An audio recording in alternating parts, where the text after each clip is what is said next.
فلا مضل له ومن يضلل فلا هادي له وأشهد أن لا إله إلا الله وحده لا شريك له وأشهد أن محمدا عبده ورسوله صلى الله عليه وعلى آله وصحبه وسلم تسليما كثيرا ما بعد.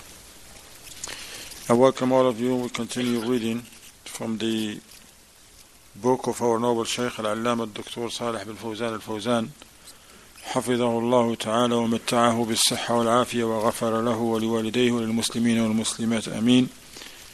الملخص الفقهي كتاب النكاح باب في عقد النكاح وأركانه وشروطه. We continue in this chapter. Talks about the marriage contract, its pillars and its conditions. In the previous class, alhamdulillah, we learned the pillars. There was 3 pillars. Who can remind us of the first pillar of the marriage contract? Naam Luqman.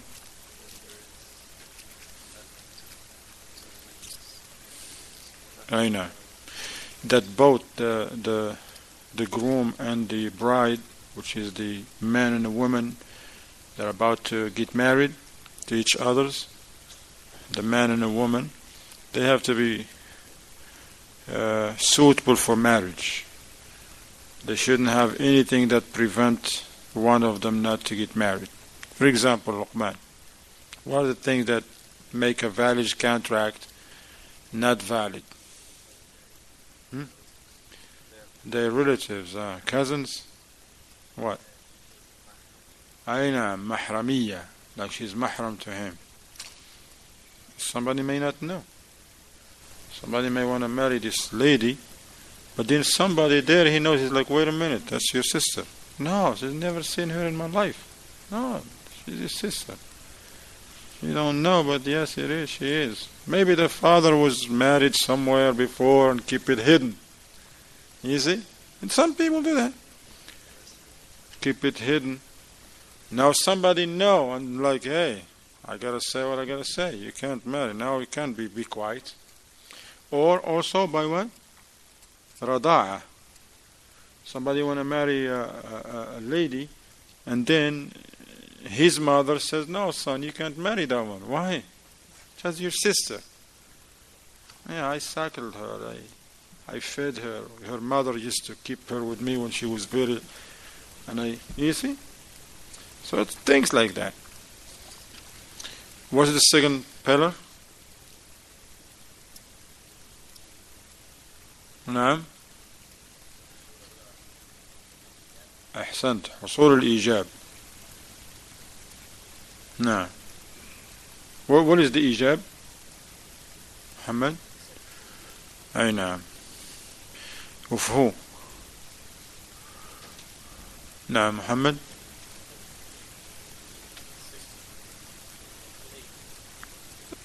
Dobroz. Kokasi. The ijab by who?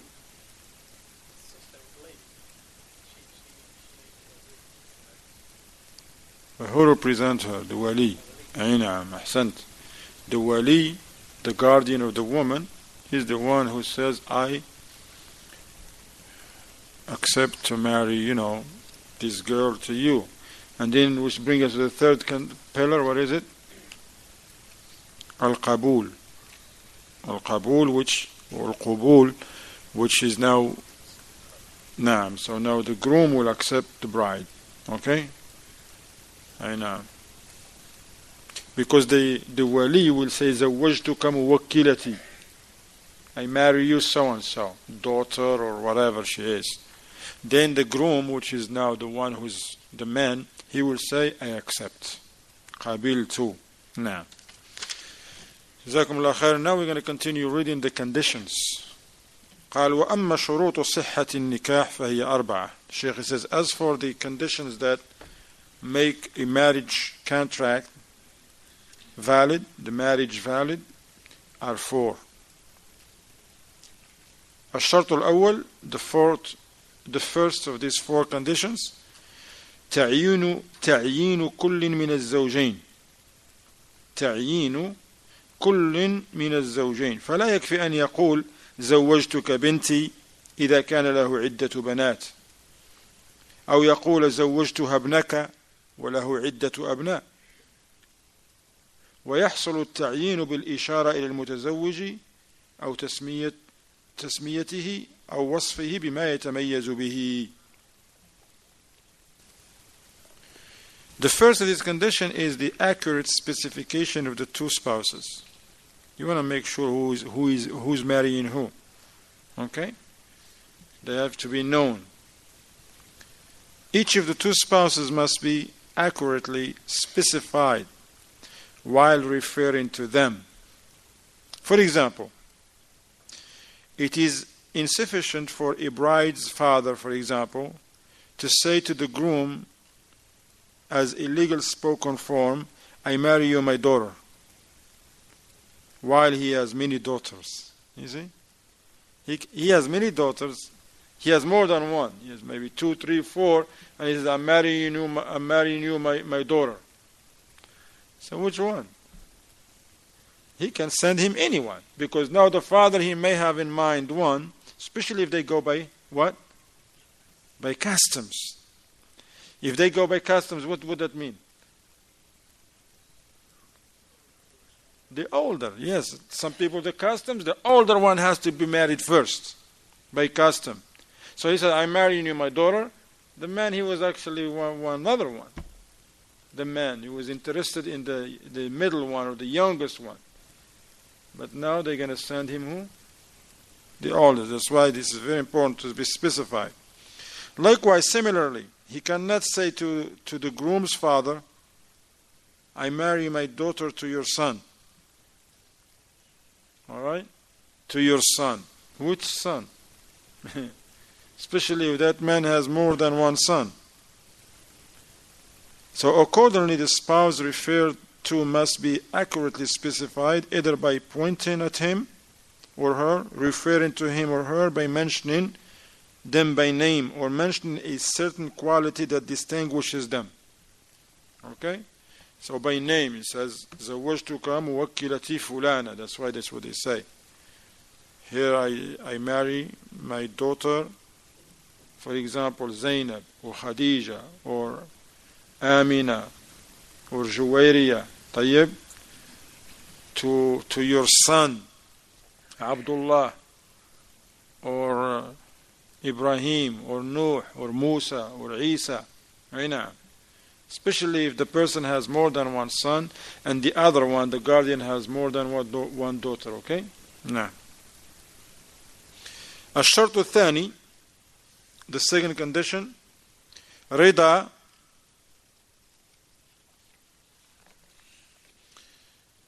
كل من الزوجين بالآخر. The second condition, that there must be mutual consent between the two spouses. Meaning, يقول الشيخ فلا يصح النكاح إن أكره أحدهما عليه يرحمك الله لحديث أبي هريرة رضي الله عنه لا تنكح الأيم حتى تستأمر ولا البكر حتى تستأذن متفق عليه إلا الصغير يستثنى الصغير منهما الذي لم يبلغ والمعتوه فلوليه أن يزوجه بغير إذنه. So there must be mutual consent between the two spouses, both of them, the man and the woman. They're willing to continue in that marriage. Okay? Marriage is not deemed valid if any of the two is forced to accept it. Now you find some people, they have that arranged marriage. That's the father meet another man, two men, they met, okay, listen man, your daughter is for my son, doesn't matter what. That's it. And that's it. The boy doesn't know anything about the marriage, the girl doesn't know anything about the marriage, they have nothing to say. No, this is not how it is in our beautiful religion of Islam. The Prophet ﷺ said in this hadith that is agreed upon by Imam al-Bukhari, Imam Muslim, on the authority of Abu Hurairah radiallahu anhu, لا تنكح الأيم حتى تستأمر ولا البكر حتى تستأذن. Al-Ayyim is the previously married woman. A woman that was already married and she's not married anymore. Whether her husband died and her iddah came to an end, or she was divorced. Okay? Or she was divorced and of course her iddah came to an end. So a previously married woman should not be given in marriage except after consulting her. And a virgin should not be given in marriage except after her permission. After her permission. I know.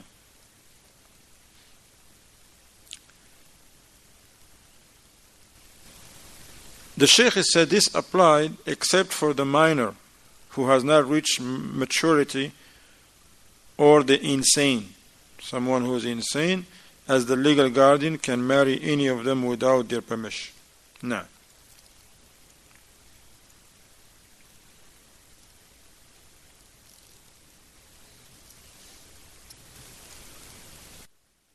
الشرط الثالث, the third condition,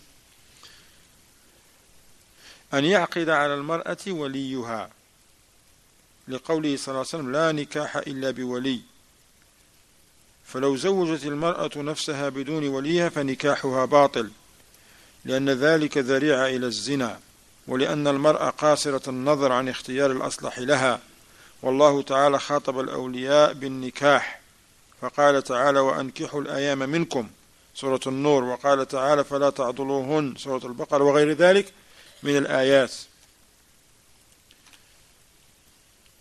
This third condition is related to the permission granted by the wali, the guardian of the woman. A woman is to be given in marriage by the permission of her legal guardian. Okay? He has to accept. And this is due to the narration in which the Prophet ﷺ said, no marriage is valid without the permission of a guardian. Marriage is not valid without the permission of the guardian. So consequently, if a woman gives herself in marriage without a legal guardian, her marriage is regarded as invalid. In Islam, not just a woman just go ahead and marry herself like in other people do, ignorant people do. Just a woman meet a man and before you know they married. Just like that. They stand in front of the judge and, okay, you marry him? Yes. He marry you? Yes. All right. You married, I proclaim you, whatever he says. No, in Islam, the guardian has to give permission. It's not like how it's done outside Islam. Therefore, by the power given to him by the state on this third of Thursday of the month, no. Doesn't work like that. Okay?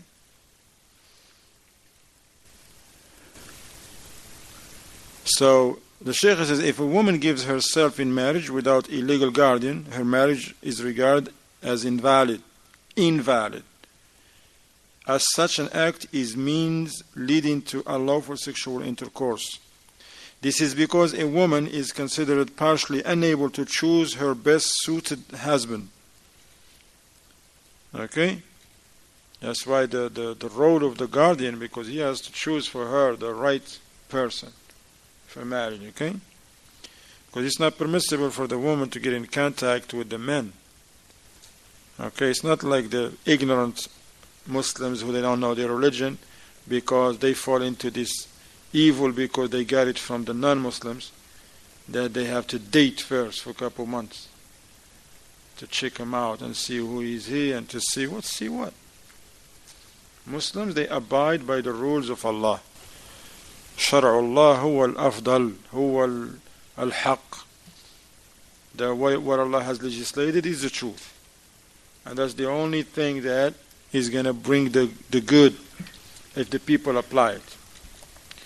So there is guidelines in Islam. The guardian has a great responsibility on his shoulder. He has to choose for the woman that he's in charge of her affairs and responsible of her. As the Shaykh is going to tell us shortly, inshallah, who is this wali? Who is this guardian? Not anybody can be a guardian. Okay? Then he has a great responsibility on his shoulder to choose for her according to the guidelines of Islam. He has to choose for her the religious person who fears Allah upon taqwa and has good manners, has good akhlaq, as the Prophet ﷺ advised the guardians to do. He says, and this is because Allah subhanahu wa ta'ala, exalted be He, addresses legal guardians of women in marriage, saying, and marry the unmarried among you. Allah was addressing the guardians. Marry those, it's upon the guardians to choose for their, what do you call them? Their what? Wards, right? Their wards? That's what it is? The woman that is in charge of her affairs. What is a ward? She's what? To the guardian. He is her guardian and she is to him what? A ward. Yeah, that's what it is. That's what I thought. Come on, guys. It's like English is my foreign language. So correct me. You didn't know Abdul Majid?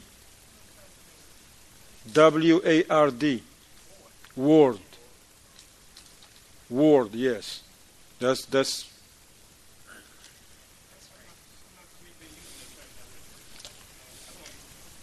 no, they don't use it here in South. Excuse me. You don't have to move, mashallah. You can talk from over there. Huh? Alright, tell me. If you are the guardian of a woman, what is she to you? We're looking for that word. Look, I'll give you an example. A father has a what? A daughter, right? She's a daughter to him. So a wali, a guardian, that woman, she's what to him? Not a ward? W-A-R-D? Yeah. Did you pass elementary school? I'm sorry. I'm sorry. You find it, Abdullah? What is it? What is it? Allahu Akbar. But I'm not teaching English, right? So I'm not going to teach English, okay? Take notes, brother.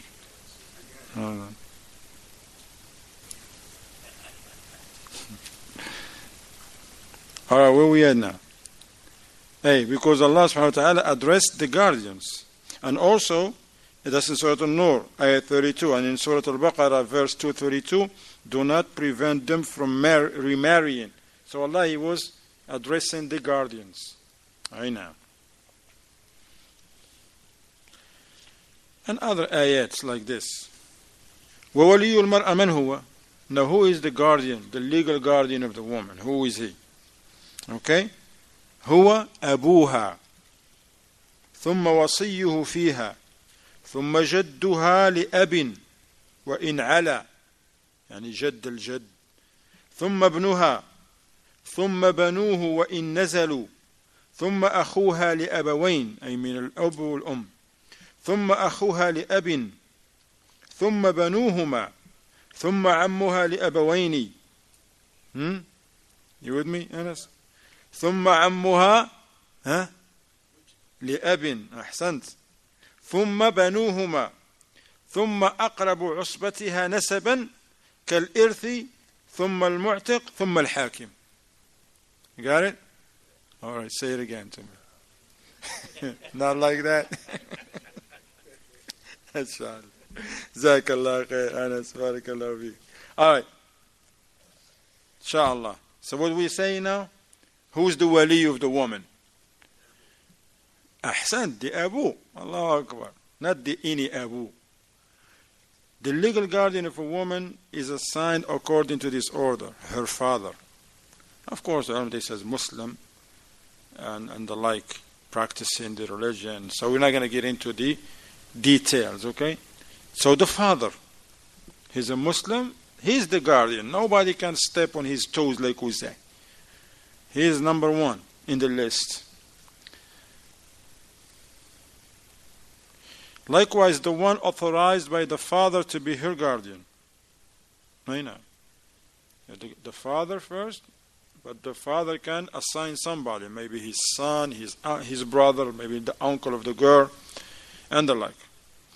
Her parental grandfather, not maternal, paternal. Her paternal grandfather, because now we have two grandpas, right? From the side of the father and the side of the mother. Sometimes they call them different names. We're not going to get into that. But they are grandfathers. But the paternal, not the maternal. Because the guardianship stays in the father's side, the lineage of the father, not to the mother. So pay attention to that. He said, then the paternal grandfather or one of his paternal male ascendants. If sometimes you may have like a great-great-grandfather. That's true, that he can be, okay? Sometimes they have like the father is alive, his father, which is now is the grandfather of who? Of the bride. Then his father, which is the grandfather of her father, is still alive. So that's two is considered, okay? Her son or one of his paternal male descendants. Her son. Yeah. A woman, she has a son. Now, her full brother. What do you mean with full brother? No, from the same father and mother. Full brother. Her paternal brother, like they say, half brother, but from the father's side, not the mother's side. A son of her, full or paternal brothers. Her, what is to her? They are her what? Nephews. Meaning the son of her full brothers or the son of her paternal brothers, half brothers from her father's side. Those are meaning her nephews from her father's side, like her brothers that are from her father's side. Okay? Her father's full brother. Meaning what? Uncle. Her father's paternal brother, not maternal brother. Meaning now, because in Arabic you have, in English you have uncle. Do you know which one we're talking about? You have to say maternal uncle or paternal uncle. In Arabic now, alhamdulillah, it's clear. You say khal or am. If they say ammuha, that's saying we know who he is. If you say ammuha, who are you referring to? What uncle in English? Huh? The paternal one. If you say khaluha, meaning her maternal. Khal is from the mother's side, okay? The khal is your mother's brother. That's your khal. So you say khali. If you hear me say khali, now you know who came. That's my mother's brother. You know that I have two uncles in English, two uncles, but I have uncles from my father's side and from my mother's side. So if I said to you in English, my uncle came in, you have to say, which one? Did I tell you this one? No. But if I said to you in Arabic, I said, khali, you know that I'm not talking about my paternal uncle. I'm talking about my maternal uncle, okay? Where's the last one we mentioned?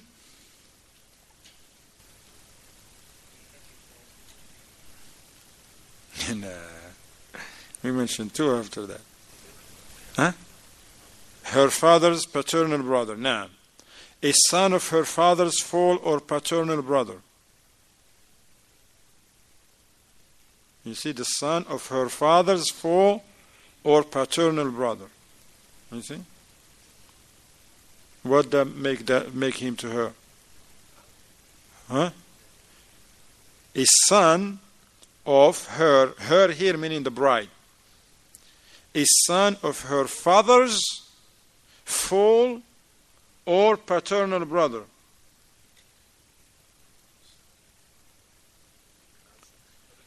Hey, Ibn Ammaha, their paternal cousins. I know. The closest is Agnate. Huh? Agnate. Agnate. You know what that means, agnate? That's not English. The closest agnate relative, meaning here,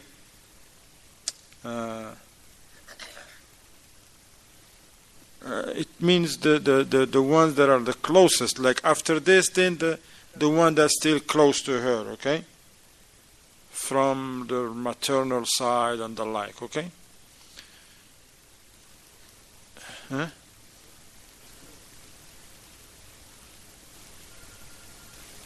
أقرب عصبتها نسبا. No, from the father side. No. Like, no, they're going to explain that actually. This agnate, like those who can inherit, okay? Like those who can inherit. And the father side is maternal. No, paternal. Paternal, yeah, paternal. Like parents. Like father is paternal, mother is maternal. I know. Paternal is from the father side, and maternal is from the mother side. All right. So as you see here, is about the side of the father. The father, if he's not, is the grandfather from his side, not her mother grandfather side. Like his brothers, not her mother's brothers. Her uncles, which is like we're talking about from the father's side. You see? Alhamdulillah. Now. Yes. I know. No, this is general.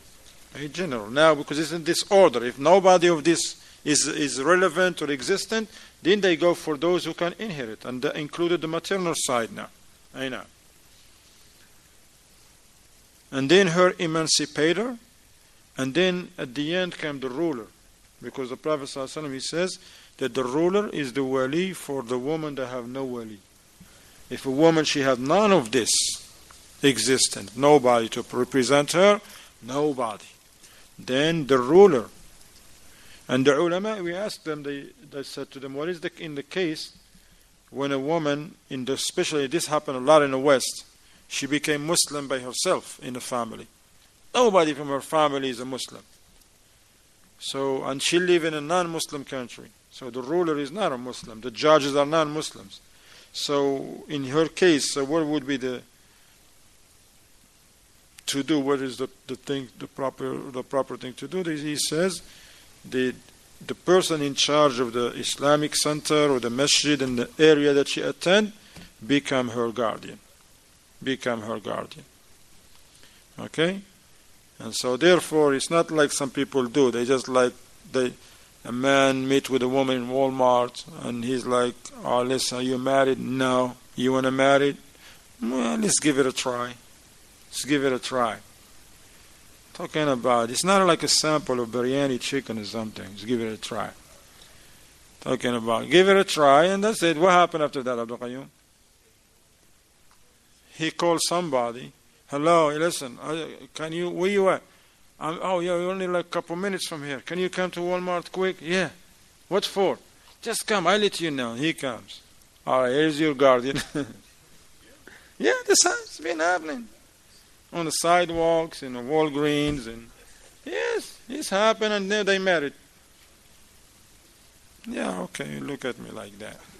Because I did have that look too, first time I heard that. But unfortunately, it happened. I know. Because me personally, I ask people, later on they call me and like, I'm like, where did you get married? I can't even tell. It was, I'm like, the name of the masjid. I was in a masjid. What was it? A house? It was in a house. Okay, it's not a masjid, not a house. It was in an apartment? Oh, no, it's not like that. Like it was in a commercial building. Huh? Yeah. It was in a corner. Like we were just this. SubhanAllah, people don't know. Some men take advantage of the women who don't know, wal-'iyadu billah. And of course, we're responsible for our actions. Some men, they hear our sister just took shahada, she don't know nothing, they're going to look, no, it's okay to do it this way, trust me. Trust you. That's why we tell the women, don't trust anybody. If you became Muslim, try we ask Allah to guide the women to the sunnah and to make it easy for them to come to the masjid who's upon the sunnah and talk to the imam or whoever is in charge of those affairs, so that they can, alhamdulillah, tell her what she needs to do. Alhamdulillah, find some women to teach her the tahara, the salat. A man cannot teach a woman nothing. A woman just takes shahada and then is like 5 brothers waiting outside. Who took shahada? You? We teach you some deen. Yeah, teach her nothing, brother. You're talking about teach her some deen. 2 hours later, now he's looking for a wali and a guardian and he want to get married. That's the first thing I want to teach her. How to find the wrong wali. La ya akhi.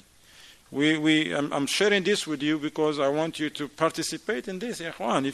If you heard, or tell your wives, tell your daughters to pay attention. If any sister come to the masjid and took shahada, or sometimes women, they go to the mall and they see Muslims and they take shahada in that store, alhamdulillah, store of a Muslim store. They go to the sister and tell her, listen, we want to be Muslim, what we can do.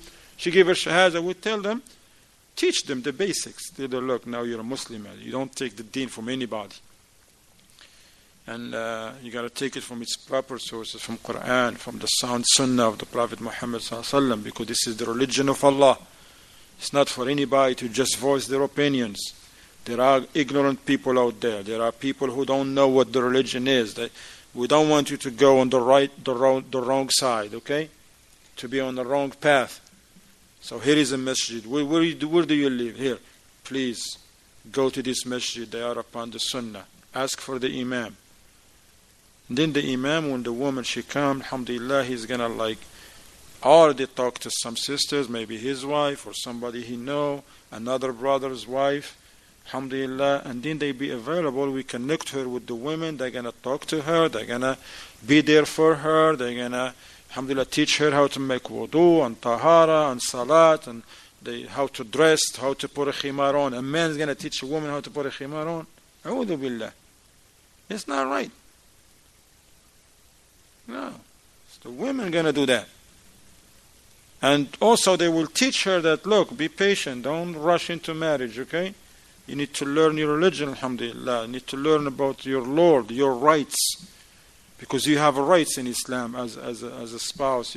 The man you're going to marry, he has rights, so you need to know them. So you don't, if you fulfill his rights and he fulfill yours and do it in according to what Allah legislates, you're going to have good marriage, inshallah. You're going to be happy.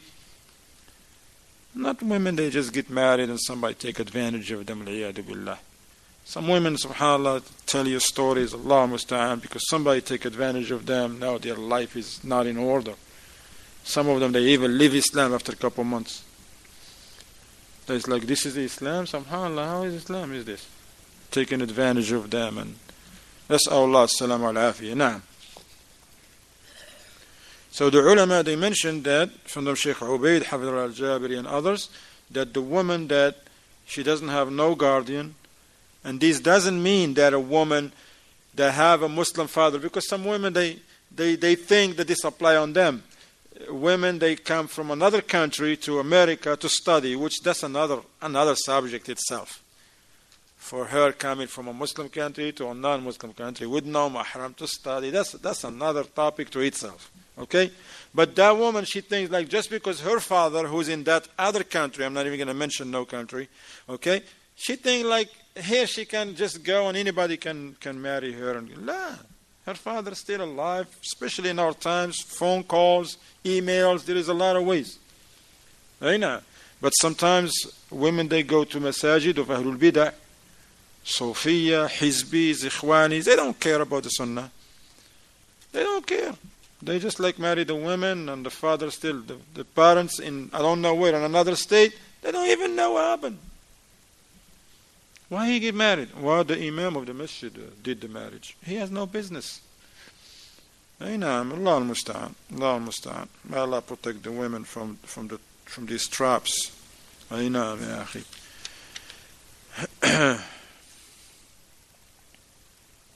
الشرط الرابع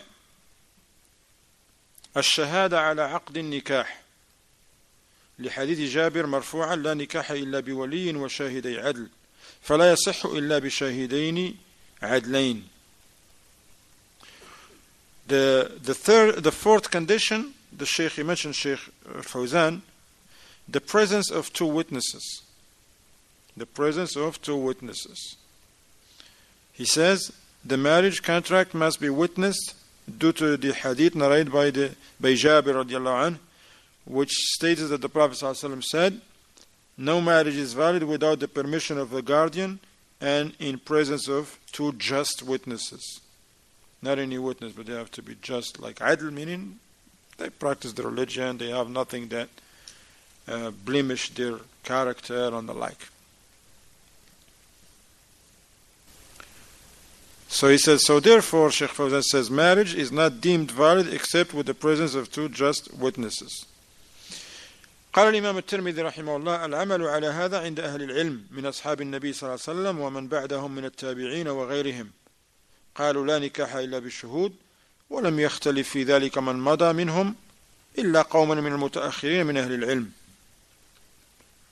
And he mentioned the statement of Imam al-Tirmidhi rahimahullah, who said this condition, which is that the marriage has to be witnessed, this condition has been followed by the men of religious knowledge among the companions of the Prophet ﷺ, their followers, meaning the tabi'een, who came after them, and others.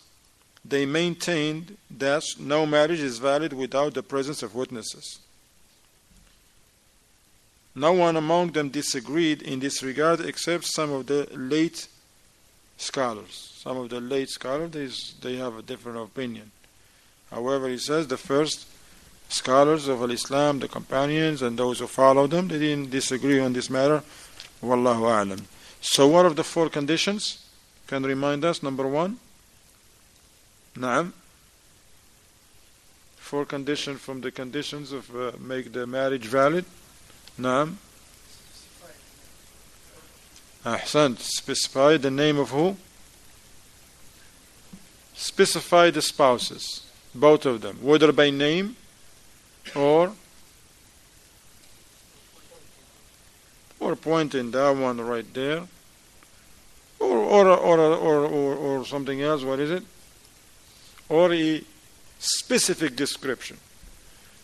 Specific. He knows he has 3 sons. One of them still studying. One is a doctor, and one is what? Tall. The doctor may be tall too. One taller than the other. Okay, one is tall. So what he says what? The doctor. So he's only one doctor. He has only one doctor. He says, oh yeah, marrying my daughter to the doctor. Okay? No. If he has what? If he has more than one son. If he has only one son and they know that, that's no problem. He has one son. The same thing applies on what? On the girl too. If a man has more than one daughter, he don't just say, I'm marrying you my daughter. And the man say, I accept. But he has 5 of them. Now which one? Huh? Which one? The father can send him anyone, right or wrong? Yes, he can. If he said, I'm marrying you my daughter. The man said, which one? He don't say. So he can send him one. He's like, not this one. He said, you didn't say. That's why he specify. He specify. He says, my youngest, or the name. And he has to mention that you have Fatima. You have only one Fatima? Well, no, I have another Fatima. You have another Fatima. What are you doing here? Which one? Yes, some of them, they name 2. 2 girls, 2 Fatimas, 2 Fatimas. You know how? How? Sometimes it goes to customs. Yes. Because her father, his mother was Fatima. and he's going to name, she died. They do that. I'm going to name after my mother, Fatima. 7 years later, Allah gave them another girl. But before that, the year before that, her mother's mother died. And her name was what? Fatima. She's like, I want to name after my mother too. And she'll be Fatima. I know some family, they have 2 names for 2 children in the same house. Hey, in the Arab country, they do that. Muhammad, subhanAllah, they do this. Muhammad, you find one family have like 3 Muhammad. Allahu Akbar. They love the Prophet ﷺ. They mention, they name their children. Allahu Akbar. Alayyin. What is the second condition?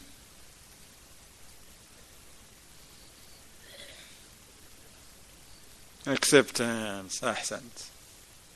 Acceptance. Acceptance is from the pillars. Was it acceptance? Explain. I think maybe you're giving the right answer, but just different ways.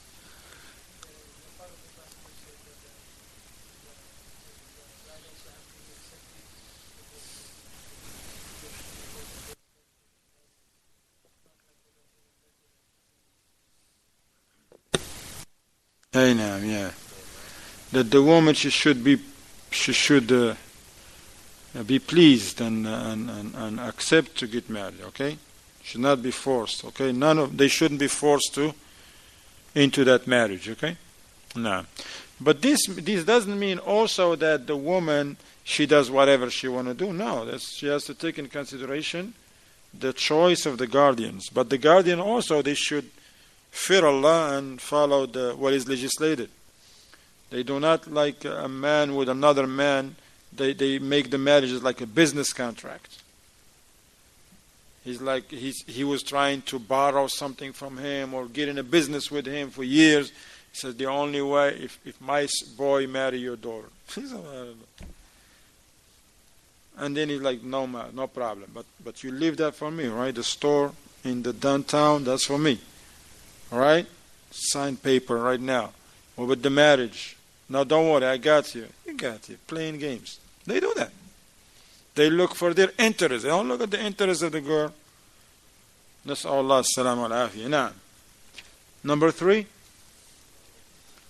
Al-wali. Huh? Witnesses? 3. Number 3. كيف تقول 3 بلغة الإيكاسو إيكالي إيكاتا هذا هو إيكاتا. الثالث ما هو الثالث؟ أن يعقد على المرأة وليها. أي نعم, that the permission of the bride's guardian. أي نعم, he's the one who actually conduct the marriage. If he doesn't give permission, doesn't matter what the woman do or don't, that marriage is not valid. Okay? Now, and number 4, witnesses. I know. 2 witnesses the Shaykh he mentioned. And by this we come to an end to this chapter. Inshallah ta'ala we'll deal with the next chapter next Monday. هذا وصلى الله وسلم على محمد وعلى آله صحبه وسلم تسليما كثيرا.